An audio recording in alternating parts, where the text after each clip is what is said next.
Surat railway station પરથી 30 kilo ગાંજા સાથે 2 મહિલાઓ ઝડપાઈ।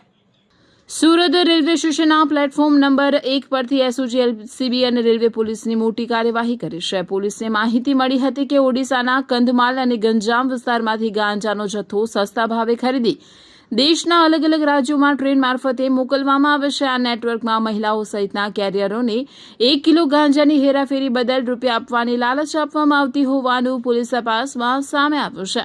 આ માહિતીના આધારે સુરત રેલવે એસઓજી અને એલસીબીની ટીમે પૂરી અમદાવાદ સુપરફાસ્ટ એક્સપ્રેસ ટ્રેન પર વોચ ગોઠવી હતી। ટ્રેન સુરત સ્ટેશનના પ્લેટફોર્મ નંબર 1 પર પહોંચતા 2 મહિલાઓ શંકાસ્પદ હાલતમાં નીચે ઉતરી પ્લેટફોર્મના મધ્ય ભાગ તરફ જતી જોવા મળી હતી। પોલીસે બંનેને રોકી તેમના સામાનની તપાસ કરતા 2 બેગ અને 2 બેકપેકમાંથી ગાંજાનો મોટો જથ્થો મળી આવ્યો।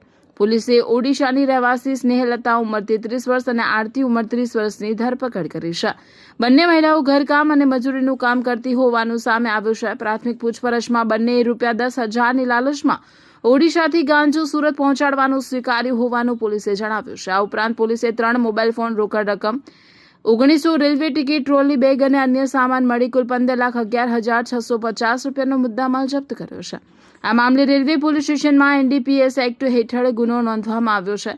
ગાંજાનો જથ્થો મોકલનાર મુખ્ય સપ્લાયર અને સુરતમાં તેને સ્વીકારનાર વ્યક્તિની ઓળખ મેળવવા પોલીસે વધુ તપાસ હાથ ધરી છે।